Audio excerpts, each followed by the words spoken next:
Hunters know the risks: sharp terrain, shifting weather, and the possibility that you're not the only predator out there. But sometimes the danger isn't just wild. It's calculated, strange, or worse, personal. These aren't just hunting stories. They're ordeals where instincts failed, rifles jammed, and reality defied expectations. From a failed rifle shot against a 1,500-pound grizzly to a recluse's remote cabin, we dive into 6 true wilderness encounters where the rules broke down and survival was anything but guaranteed. The Alaska Range stretched endlessly under the crisp September sky of 2023, its jagged peaks cutting through clouds like broken teeth. In a remote valley tucked between 2 towering ridges, 41-year-old hunting guide Robert Henley crouched beside his client, studying fresh moose tracks pressed deep into the muddy earth. The terrain here was unforgiving. Steep slopes covered in dense spruce and birch where radio signals died within minutes, and even the slightest sound could echo off canyon walls for what seemed like hours. This particular basin had earned a reputation among local guides as both a trophy hunter's paradise and a graveyard for the unprepared. The valley had been carved by glacial movement thousands of years ago, creating a natural funnel that concentrated wildlife during their seasonal migrations. Native tribes had hunted here for generations before Russian fur traders arrived in the 1800s, and later, American prospectors had tried their luck panning the creek that wound through its center.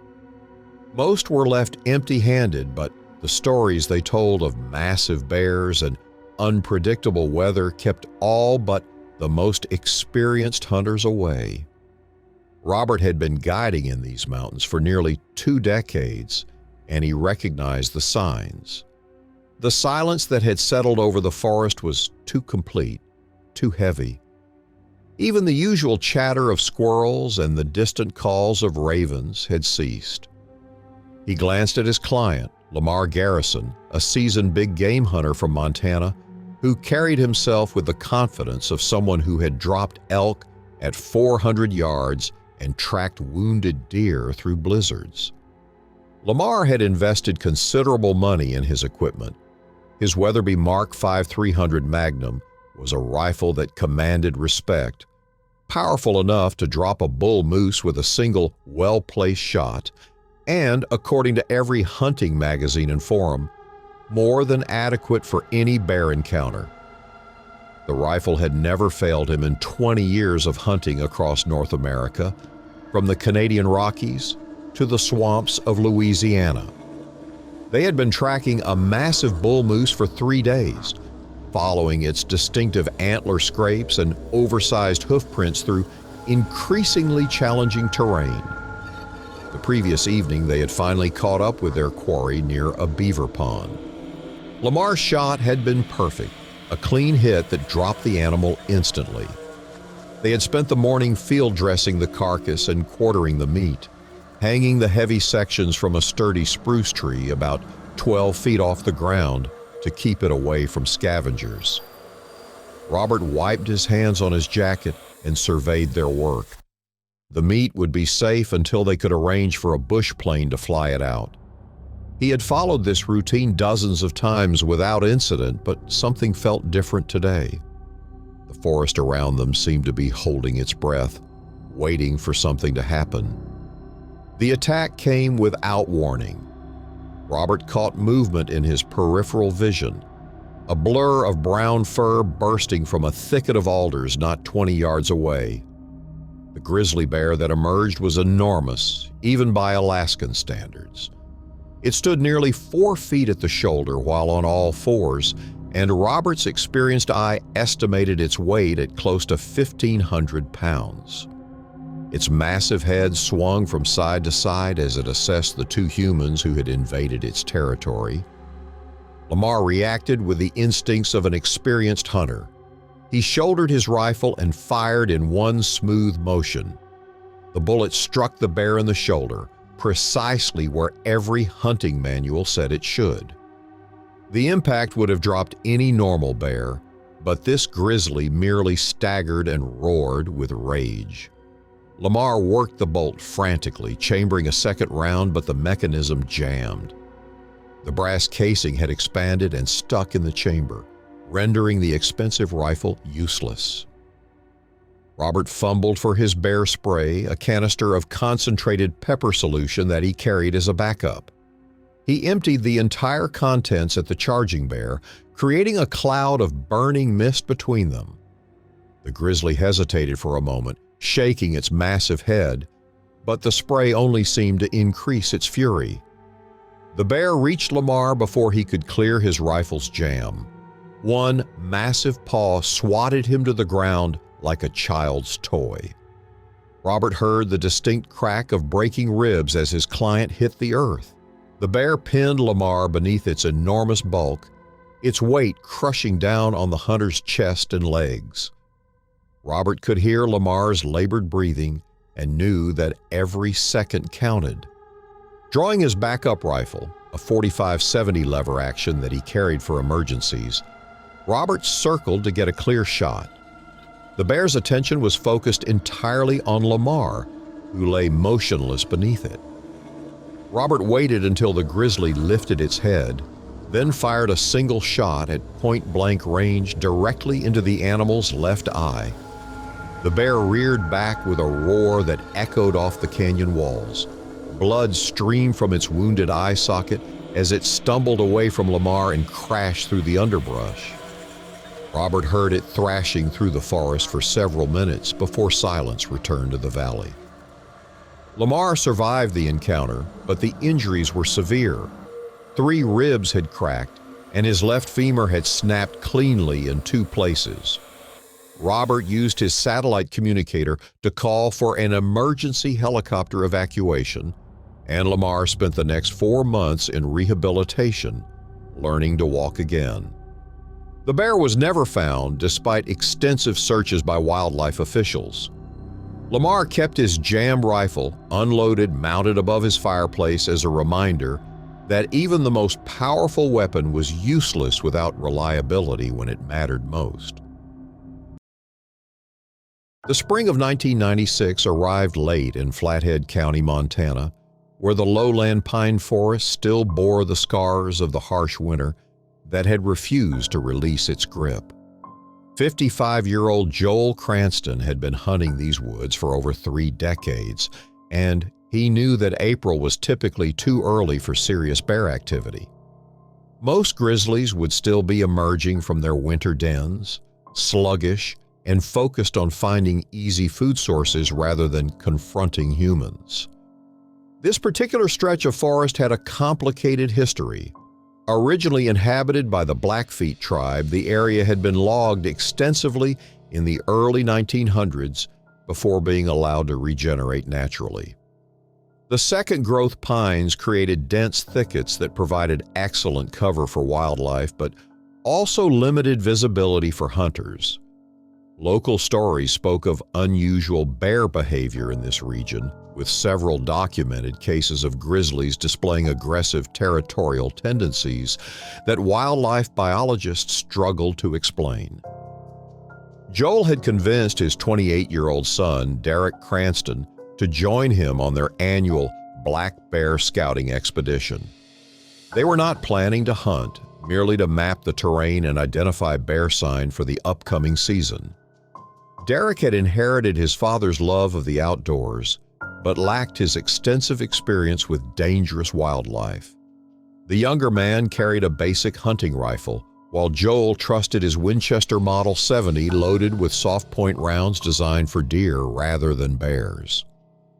They established camp in a small clearing surrounded by towering pines, their orange tint a bright spot against the forest's muted colors.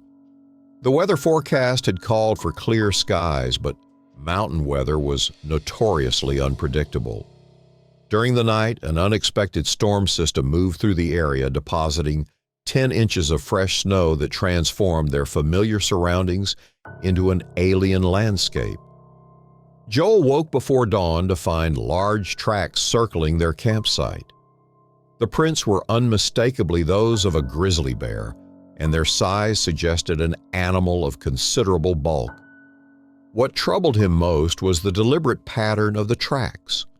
The bear had not simply passed through their area while foraging. Instead, it had methodically investigated every aspect of their camp, from their food cache to their sleeping area, leaving deep impressions in the snow that told a story of calculated curiosity. Derek examined the tracks with growing unease. He had read about bear behavior in hunting magazines, but seeing evidence of such close nocturnal surveillance was deeply unsettling. The tracks indicated that the bear had spent considerable time observing their camp, possibly for hours, while they slept unaware just yards away. They decided to break camp immediately, but the bear had other plans. As they packed their gear, it returned. This time, it showed no interest in remaining hidden. The grizzly emerged from the tree line with deliberate slowness, its massive frame moving with surprising grace through the snow. It was larger than any bear Joel had encountered in 30 years of hunting, with a distinctive silver-tipped coat that marked it as an old and experienced animal. The bear's behavior defied everything Joel thought he knew about grizzly psychology. Instead of the typical bluff charge or defensive posturing, it displayed what could only be described as methodical aggression. It approached their food cache first, systematically destroying their supplies while maintaining visual contact with the two men. When it finished with their provisions, it turned its attention to their equipment, slashing through one of their tents with casual efficiency. Joel raised his rifle, but something in the bear's demeanor made him hesitate. The animal was not acting out of fear or hunger. Its movements suggested a level of calculated intelligence that made him question whether shooting would solve their problem or merely escalate it. The bear seemed to understand that it held the advantage and was content to demonstrate its dominance without immediately pressing the attack. As darkness fell, the situation became desperate. The bear had established a perimeter around their camp, pacing in a wide circle that kept them trapped in the clearing. Joel and Derek climbed separate pine trees, positioning themselves about 15 feet above the ground. The bear settled itself at the base of Joel's tree and waited. For 6 hours, the standoff continued. The bear showed no signs of losing interest or moving on to other activities. It occasionally rose on its hind legs to test the strength of the lower branches, but seemed content to maintain its vigil. Joel's arms ached from maintaining his grip on the tree trunk, and Derek struggled to stay alert in the cold air. Finally, as dawn approached, a shift in wind direction brought new scents from deeper into the forest. The bear lifted its massive head, testing the air currents. Something had captured its attention, and after a few minutes of consideration, it rose and moved off into the trees with the same deliberate pace it had maintained throughout the night. Joel never reported the encounter to the authorities. He later told Derek that the bear had not been out of place in its natural habitat, but that they had violated some unspoken territorial agreement. He never returned to that section of the forest for early season scouting, preferring to wait until summer when bear behavior became more predictable and less confrontational. The Dawson region of Yukon Territory stretched across the landscape like a vast wilderness cathedral, its boreal forests and winding rivers largely unchanged since the Klondike Gold Rush of the 1890s. In August 2011, the late summer sun cast long shadows across the Yukon River as it meandered through valleys carved by thousands of years of glacial activity.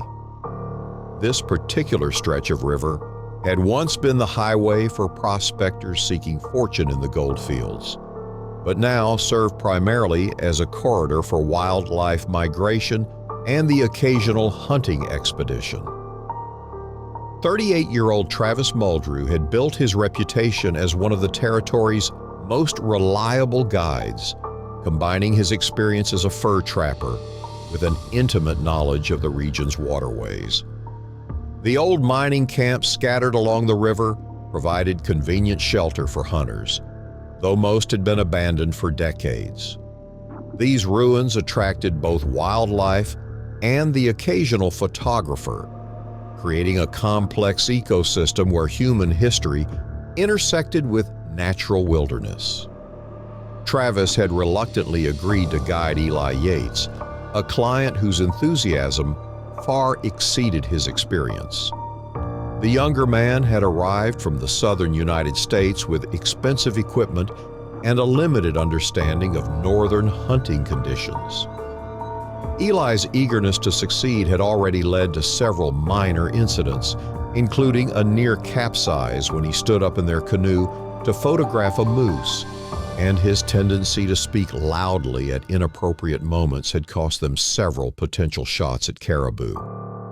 They established a camp near the ruins of an old mining operation, where the skeletal remains of a wooden shack provided a windbreak and a sense of security.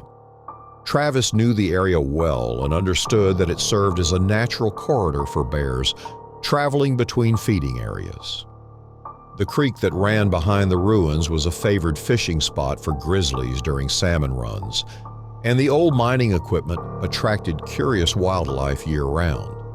Eli had insisted on setting up his tent separately from Travis, claiming he needed space to organize his photography equipment.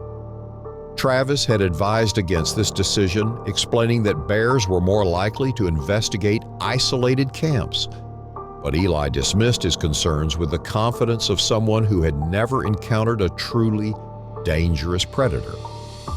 He arranged his gear carelessly around his tent, leaving food containers unsealed and camera equipment scattered across the ground. Travis woke around midnight to the sound of heavy breathing outside his tent. Years of wilderness experience had taught him to distinguish between different types of nocturnal sounds, and this was unmistakably a large animal moving with deliberate purpose. He carefully unzipped his tent flap and peered outside to see a massive grizzly bear methodically investigating Eli's campsite. The bear was enormous even by Yukon standards, its bulk suggesting it had been feeding well throughout the summer. It moved with surprising stealth for such a large animal, carefully examining each piece of equipment before moving on to the next item. Travis could see Eli's tent moving slightly, indicating that his client was inside but remaining motionless, possibly paralyzed by fear or sound asleep. The bear's investigation of Eli's belongings was thorough and systematic. It knocked over his camera tripod, scattered his cooking supplies, and eventually began exploring the tent itself.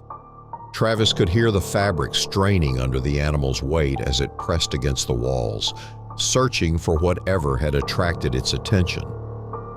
Travis reached for his rifle, a .243 caliber weapon that he carried primarily for emergency situations.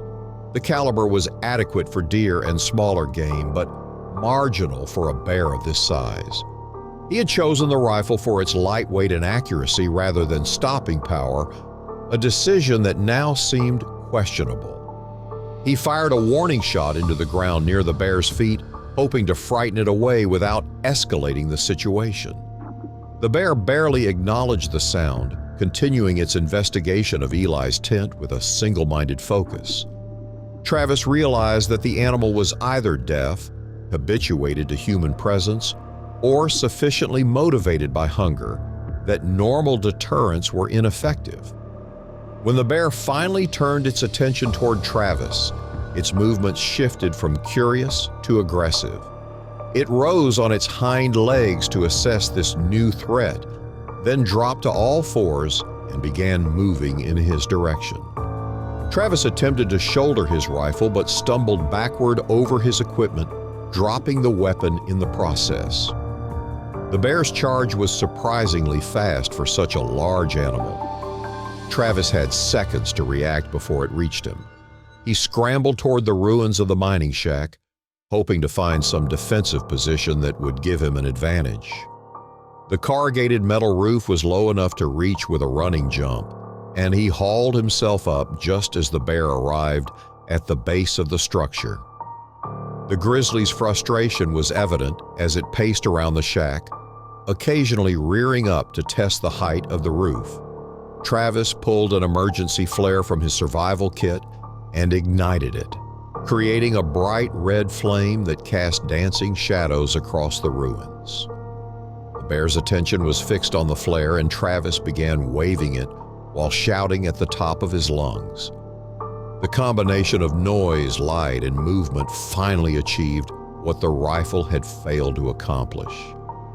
The bear backed away from the shack, shaking its massive head as if trying to clear its vision. After several minutes of pacing and huffing, it turned and disappeared into the forest. Travis remained on the roof for another hour before climbing down to check on Eli. He found his client unconscious inside his tent, having apparently fainted from terror when the bear began its investigation. Eli showed no signs of injury but was completely incoherent when Travis finally managed to wake him. They packed their remaining gear and paddled downriver at first light, abandoning their planned hunting trip. Eli never spoke about the encounter and never returned to the Yukon for hunting. Travis continued guiding, but he never again accepted clients who refused to follow basic safety protocols.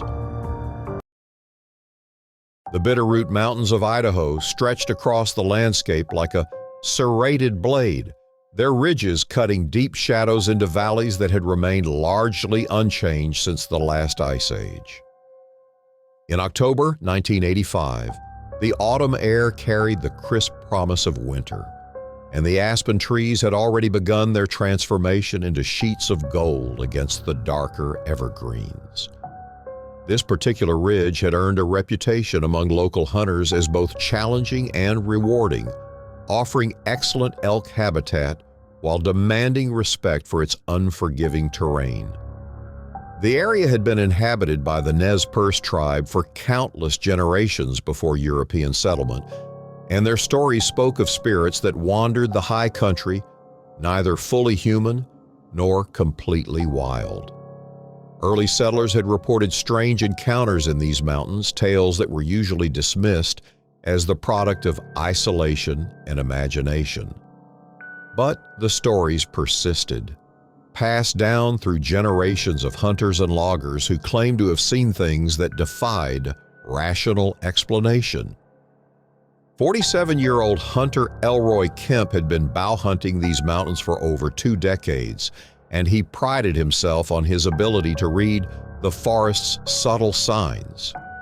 His experience had taught him to distinguish between the normal sounds of wildlife and the more unusual disturbances that sometimes occurred in remote wilderness areas.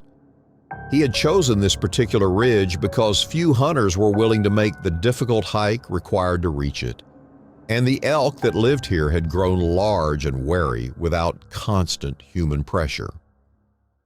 Elroy established his camp in a small meadow surrounded by dense forest, where a natural spring provided fresh water and the elevation offered commanding views of the surrounding valleys.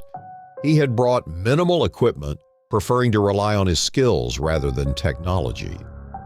His compound bow was a precision instrument that he had tuned to perfection, and his arrows were tipped with broadheads sharp enough to ensure clean kills. On his second night, Elroy noticed movement in the trees beyond his camp. At first, he assumed it was an elk or possibly a bear moving through the underbrush. But as he watched more carefully, he realized that the movement was wrong. The figure was upright, moving with a purposeful gait that suggested human intelligence. But there was something unnatural about its posture and rhythm. When the clouds cleared and the moonlight illuminated the forest, Elroy got his first clear look at the intruder. It was definitely a man, but one who seemed completely out of place in the wilderness.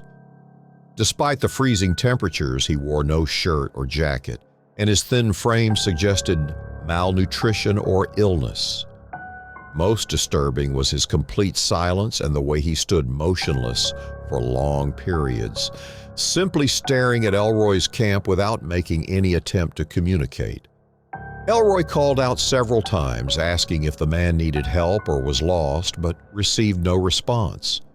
The figure continued its vigil, occasionally moving to a different vantage point but never coming closer or moving away. The silence was more unsettling than any aggressive behavior would have been, creating an atmosphere of tension that made sleep impossible.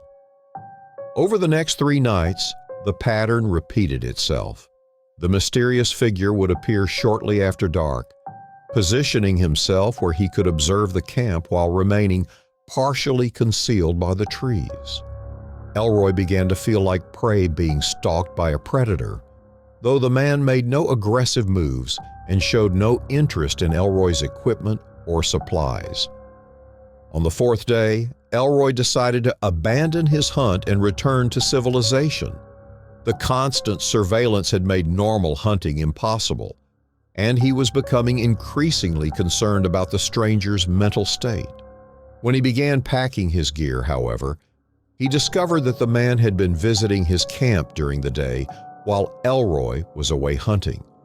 His arrows were missing from his quiver, though his bow and other equipment remained untouched. More disturbing was the discovery that someone had filled his boots with creek water, soaking them thoroughly and making them unwearable. The precision of these acts suggested deliberate harassment rather than random vandalism, as if the stranger was sending a message about his control over the situation. Elroy attempted to track the man's movements but found only partial footprints in the soft earth near the creek. The prints were bare feet, which seemed impossible given the near freezing temperatures and rough terrain. More puzzling was the complete absence of any sign indicating where the man had come from or where he went when he disappeared during daylight hours. As Elroy prepared to leave on the 5th morning, he realized that the stranger had been watching his every move. The feeling of being observed was constant and oppressive, making him question his own sanity. He had spent decades alone in the wilderness without experiencing this level of psychological pressure, and he began to understand why so few hunters were willing to venture into this particular area. The hike out proved to be a nightmare. Without his boots, Elroy was forced to walk 17 miles over rough terrain in his stocking feet.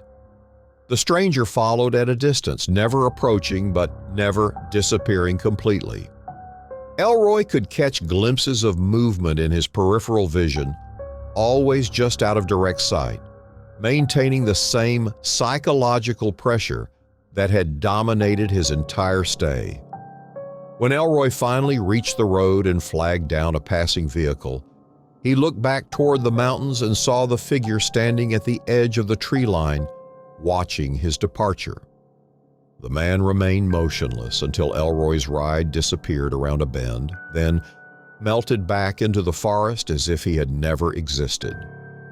Elroy reported the encounter to the local Fish and Game office, but the officials treated it as a prank or a possible case of mistaken identity. They suggested that he had encountered a hiker who was either lost or suffering from exposure, and that his imagination had filled in details that made the situation seem more sinister than it actually was.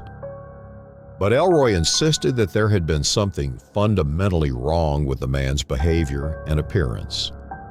He described the stranger's eyes as empty and unfocused, not the eyes of someone who was lost or confused, but rather those of someone who had made a deliberate choice to remain in the wilderness permanently. Elroy never returned to that ridge, and he advised other hunters to avoid the area entirely, though he could never adequately explain why. The foothills of south-central Alaska stretched endlessly under the October sky of 2006, their boreal forests forming a dense carpet of spruce and birch that had remained largely unchanged since the last ice age. This region had served as a hunting ground for indigenous peoples for thousands of years before Russian fur traders established their first outposts in the area. The forest was dotted with countless small clearings and remote valleys, many of which had never been thoroughly mapped or surveyed by modern authorities. 34-year-old Marta Phelan had grown up in these mountains, learning woodcraft from her father and grandfather, who had been trappers and subsistence hunters for most of their lives. Her 39-year-old cousin, Dean Phelan, had moved to Alaska from the lower 48 states 5 years earlier, drawn by stories of abundant wildlife and unlimited hunting opportunities. Although he was an experienced outdoorsman, Dean still relied heavily on Marta's knowledge of local conditions and wildlife behavior. They had been tracking snowshoe hares through the forest, following trails that would help them predict where the animals would be during the approaching winter months.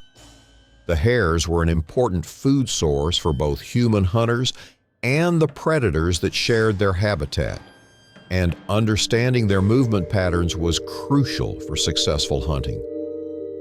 Marta had learned to read the subtle signs that indicated hare populations and feeding areas, knowledge that had been passed down through generations of her family.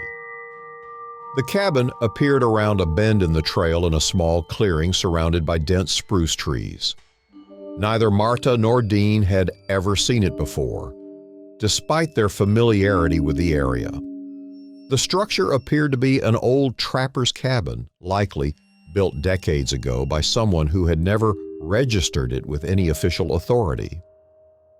The logs were weathered but showed recent maintenance, and the roof showed no signs of the decay that would be expected in a completely abandoned building. What caught their attention was the evidence of recent habitation. Smoke rose from the stone chimney, creating a thin column of gray against the cloudy sky. The windows were clean and unbroken, and the area around the cabin showed signs of regular maintenance. Someone had been living here apparently for years without appearing in any official records or property surveys. Marta knocked on the heavy wooden door, calling out to announce their presence, but received no response. The silence was complete, broken only by the sound of wind moving through the trees and the distant call of a raven. Dean walked around the perimeter of the building, looking for signs of the occupant, but found only neatly stacked firewood and well-maintained hunting equipment. The front door was unlocked, and they entered cautiously.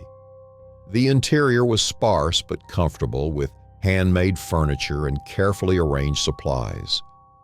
Furs hung from the walls, indicating that the occupant was a skilled trapper. Dried meat and preserved vegetables suggested someone who lived off the land rather than relying on supplies from town.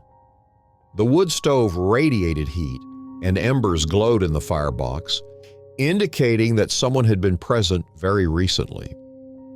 Marta examined the furs more closely and recognized the pelts of lynx, wolverine, and several species of fox. The quality of the preparation was excellent, suggesting years of experience and skill. Dean investigated the food supplies and found smoked fish, dried berries, and other provisions that indicated the cabin's occupant was completely self-sufficient. They decided to rest briefly before continuing their hunt, assuming that the owner would return shortly and they could explain their presence. The cabin was warm and comfortable, a welcome relief from the cold October air. Dean sat near the stove while Marta examined the various tools and equipment that filled the small space. After about 20 minutes, they heard footsteps on the wooden porch outside. Both hunters quickly gathered their gear, realizing they needed to explain their presence to the cabin's owner. However, when they looked out the windows, they saw no one. The footsteps had stopped, and the area around the cabin appeared empty. Feeling increasingly uncomfortable about being uninvited guests in someone's home, Dean decided to check if there was a back exit. He located a trap door near the back wall of the cabin. The wooden panel was heavy and showed signs of frequent use. When he lifted it, they found a small storage area carved into the earth beneath the cabin. The space was filled with additional supplies and equipment, and the wall showed wear marks from years of use as a root cellar and storage space. The marks on the walls were clearly from tools and equipment being stored and retrieved over many years. They formed no recognizable pattern, but their abundance suggested someone had spent considerable time organizing and accessing supplies in the confined area. The marks appeared old, indicating long-term activity, and their presence suggested that this was a well-established homestead rather than a temporary shelter. Marta and Dean left immediately, feeling they had intruded long enough on someone's private property. The discovery of the extensive storage facilities made them realize the cabin's owner was likely a permanent resident who valued privacy and might not appreciate unexpected visitors.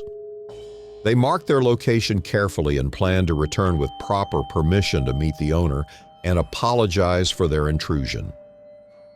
When they attempted to locate the cabin a week later, accompanied by a park ranger to help them find the owner and ensure they were following proper protocols, they had difficulty relocating the exact spot. The dense forest and lack of clear landmarks made navigation challenging, and what they thought was the clearing where the cabin had stood turned out to be a different location entirely. After several hours of searching, they found the actual cabin about half a mile from where they had initially thought it was located. The ranger was able to identify the owner as a longtime resident named Thomas Kellerman, who had built the cabin in the 1970s on a grandfathered claim. Kellerman was known to local authorities as a reclusive but harmless individual who preferred to avoid contact with outsiders. The ranger explained that such remote homesteads were not uncommon in Alaska and that the owner had every right to privacy on his property. Marta realized that her initial confusion about the location had been caused by the similar-looking clearings and dense forest canopy that made landmarks difficult to identify. Dean acknowledged that he had been overconfident in his navigation skills and should have taken more careful notes about their route. The ranger advised them to be more careful about trespassing on private property, but also provided them with maps showing the correct areas where small game hunting was permitted. Dean continued to hunt in the area but was more careful to stay on public lands and avoid private properties. The experience had taught him about the importance of respecting private property boundaries and reminded him that the remote areas of Alaska contain many long-term residents who valued their privacy and self-sufficient lifestyle. The highlands of northern Wyoming stretched across the landscape like a vast amphitheater, their rolling hills and hidden valleys carved by centuries of wind and weather. In November 2017, the final days of elk season brought unpredictable weather patterns that could transform familiar terrain into alien landscapes within hours. This particular region had been shaped by glacial activity during the last ice age, creating a complex topography of ridges, valleys, and hidden basins that provided ideal habitat for both elk and the predators that hunted them. 63-year-old Stanley Broderick had been hunting these mountains for over 4 decades, accumulating knowledge that came only from years of careful observation and hard-won experience. His 32-year-old nephew, Paul Broderick, had joined him on hunting trips since childhood, learning the subtle skills that separated successful hunters from those who returned home empty-handed. Both men understood that late-season elk hunting required patience, persistence, and respect for the dangerous wildlife that shared their hunting grounds. The previous day had been successful beyond their expectations, They had located a mature bull elk in a remote valley, and Stanley had made a clean shot with his .45-70 lever-action Marlin rifle. The animal had dropped immediately, but the late hour and difficult terrain had forced them to field dress the carcass and leave it overnight. They had taken standard precautions, hanging the meat high in a tree and covering it with tarps to protect it from scavengers. Stanley's rifle was a classic design that had served American hunters for over a century. The .45-70 cartridge was powerful enough to drop any North American game animal, and the lever action mechanism was reliable in harsh weather conditions. He had inherited the rifle from his father and had used it to take dozens of elk, deer, and black bears over the years. The weapon had never failed him, and he trusted it completely. When they returned to retrieve their elk, the fog had already begun to form in the valley bottom.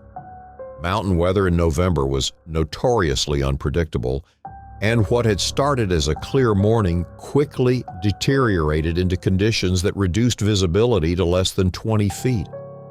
The fog was so dense that they could barely see their own feet, and familiar landmarks disappeared completely.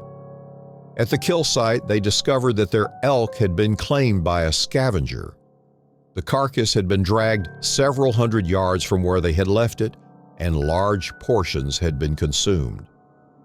The remaining meat showed the distinctive tooth marks of a grizzly bear, and the tracks around the feeding site indicated an animal of considerable size.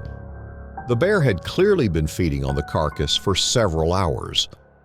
Paul examined the tracks more closely and realized that they were dealing with a bear that was both large and potentially aggressive.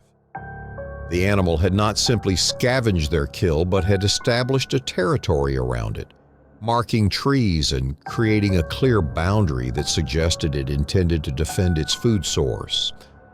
The behavior was typical of dominant bears that had learned to associate human hunters with easy meals.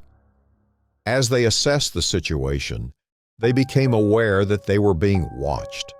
The fog created perfect conditions for stalking, and the bear was taking advantage of the limited visibility to observe them without being seen. They could hear movement in the mist around them, but could not determine the exact location of the threat.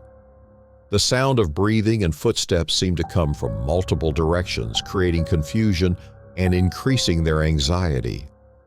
Stanley raised his rifle and fired a warning shot into the air, hoping to frighten the bear away from the area. The sound echoed off the surrounding hills, but produced no visible response. The movement in the fog continued, and they realized that the bear was not intimidated by their presence. Instead, it seemed to be using the limited visibility to its advantage, circling them while remaining hidden. They decided to retreat to higher ground where the fog might be less dense and they could gain some tactical advantage.